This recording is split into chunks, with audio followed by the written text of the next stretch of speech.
అందరికీ నమస్తే అండి. అసలు ఒక సగటు మనిషిని, సగటు రాజకీయ అభిమానిని ఒక ప్రశ్న వేధిస్తోంది.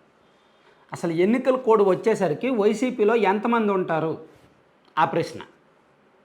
ఇది వైసీపీ అభిమానులకు నచ్చకపోవచ్చు, నన్ను తిట్టుకోవచ్చు, నాకు బెదిరించవచ్చు. ఆల్రెడీ ఈ మధ్య ఎక్కువయ్యాయి. కానీ నేను చెప్పింది ఫ్యాక్ట్. ఎందుకు ఈ మాట అంటున్నాను? వారం రోజుల కిందట ఆ పార్టీలో జాయిన్ అంబటి రాయుడు గారు ఈరోజు రిజైన్ చేశారు. జస్ట్ ఇప్పుడే ట్వీట్ చేశారు, నేను వైసీపీకి రిజైన్ చేస్తున్నాను, రాజకీయాల నుంచి తప్పుకుంటున్నాను అని రిజైన్ చేశారు. అలాగే పార్టీ ఆవిర్భావం నుంచి పార్టీకి వెన్నంటే ఉండి జగన్మోహన్ రెడ్డి గారి కోసం ఆ పార్టీలో జాయిన్ అయిన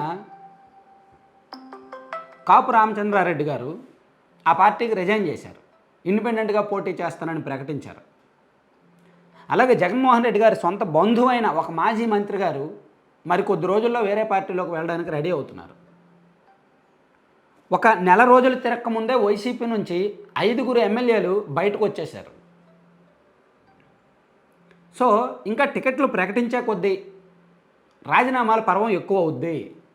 మరోవైపు షర్మిల గారు కాంగ్రెస్ పార్టీని బలోపేతం చేయడానికి కాంగ్రెస్ పార్టీ బాధ్యతలు చేపట్టడంతో వైసీపీలో ఉన్న కాంగ్రెస్ వాదులు, వైసీపీలో ఉన్న అసమ్మతివాదులకు ఒక సరైన వేదిక నిర్మించినట్లయింది. సో వాళ్ళందరికీ కూడా కాంగ్రెస్ పార్టీ ఒక అవకాశం కల్పించబోతోంది. సో అంటే జరిగిన పరిణామాలను చూసి నేను ఖచ్చితంగా చెప్తున్నా. అసలు కోడ్ వచ్చినప్పటికీ వైసీపీలో ఎంతమంది ఉంటారు? అసలు టిక్కెట్లు ఇస్తున్న వాళ్ళు కూడా ఉంటారో లేదో. టిక్కెట్లు ఇవ్వలేదని వెళ్ళిపోతున్నారు, సరే. టిక్కెట్లు ఇస్తున్న వాళ్ళు కూడా వెళ్ళిపోతే పరిస్థితి ఏంటి? అదే ఇక్కడ అనుమానం. అటువంటి వాళ్ళు కూడా కొంతమంది ఉండొచ్చు. రాజకీయాల్లో అటువంటి వాళ్ళు ఉంటారు. 2019 ఎన్నికలకు ముందు టీడీపీలో నెల్లూరు ఎంపీ సీటు ఆదాల ప్రభాకర్ రెడ్డి గారికి కన్ఫర్మ్ చేశారు. నామినేషన్ 2 రోజుల ముందు ఆయన వెళ్ళిపోలే, పార్టీ మారలా. సో ఆయనకు టీడీపీలో టికెట్ ఇచ్చినప్పటికీ ఆయన వైసీపీకి వెళ్ళిపోయారు. అలాగే ఎన్నికలకు ముందు చాలామంది తెలుగుదేశం పార్టీలో టికెట్ కన్ఫర్మ్ అయిన వాళ్ళు కూడా వైసీపీకి వెళ్ళిపోయారు. ఎందుకంటే వాళ్ళకు వైసీపీ అధికారంలోకి వచ్చే అవకాశం ఉంది కాబట్టి, ముందే తెలిసింది కాబట్టి, ఓడిపోబోయే పార్టీలో మేమెందుకు ఉండాలని చెప్పి టీడీపీని వదిలి వైసీపీకి వెళ్ళిపోయారు గత ఎన్నికలకు ముందు. ఇప్పుడు బహుశా వైసీపీలో అదే భయం, అదే పరిస్థితి వెంటాడుతుంది. అందుకే ఆ పార్టీ నుంచి ఎక్కువ మంది బయటకు రావడానికి చూస్తున్నారు. మరొక మేబీ ఒక నెల 15 రోజుల్లో ఎన్నికలు కూడా వచ్చే అవకాశం ఉంది. అంటే గత 2019 అయితే ఎన్నికల కోడ్ మార్చి 10వ తేదీన వచ్చింది. సో ఇప్పుడు ఎన్నికల కోడ్ ఏప్రిల్ నెలాఖరు, ఏప్రిల్ అరౌండ్ 20స్లో రావచ్చు అంటున్నారు. సో గతం కంటే ఒక 10 రోజులు 20 రోజుల ముందు ఎన్నికలు కూడా రావచ్చు అంటున్నారు. సో అదే జరిగితే అసలు వైసీపీలో ఎవరు ఉంటారు? దగ్గర నాయకులు లేక, ఆ పార్టీని నమ్ముకున్న వాళ్ళు లేక, మొదటి నుంచి పనిచేస్తున్న వాళ్ళు లేక. సో ఇది వైసీపీ అప్రమత్తం అవ్వాల్సిన విషయం. నేను చెప్తున్నా, నేను ఇందాక కూడా వేరే వీడియోలో చెప్పా, ఇప్పుడు మళ్ళీ చెప్తున్నా. ఒక వ్యక్తి ఒక డాక్టర్ దగ్గరికి ఏదో ఒక వ్యక్తికి ఏదో ఒంట్లో బాగోదు, ఏదో తేడా ఉన్నట్టు తెలుస్తుంది.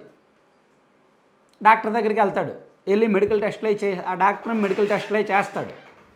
చేసి ఇదిగో నీకు ఈ రోగం ఉంది, సో నేను ఈ మెడిసిన్ ఇస్తాను, నువ్వు ఇలా ఉండాలి, ఇలా జాగ్రత్తగా ఉండాలి, నీ పట్ల నువ్వు శ్రద్ధ తీసుకోవాలి, ఈ డిసిప్లైన్, ఈ ఫుడ్ హ్యాబిట్స్ మార్చుకోవాలి, ఆల్కహాల్ మానేయాలి, ఇది ఈ మెడిసిన్ వాడాలి, లేకపోతే పోతావు అని చెప్తాడు.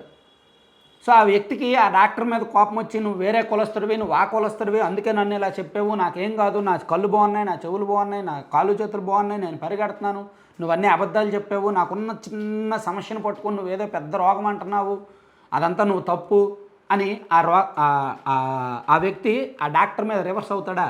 అవ్వడు కదా, జాగ్రత్త పడతాడు. అలాగే ఇక్కడ కూడా వైసీపీలో సంథింగ్ ఏదో జరుగుతోంది, సంథింగ్ లోపం ఉంది. అందుకే చాలామంది బయటకు వెళ్తున్నారు. అనుకున్న వాళ్ళు, సన్నిహితులు, దగ్గర వాళ్ళు బయటకు వెళ్ళడానికి ఆలోచన చేస్తున్నారు, రహస్య సమావేశాలు జరుపుతున్నారు, సీక్రెట్గా కలుస్తున్నారు. కాబట్టి అప్రమత్తం అవ్వాల్సింది, జాగ్రత్త పడాల్సింది పార్టీ పెద్దలు. సో అందుకే నేను వీడియోస్ చేస్తున్నాను. Thank you.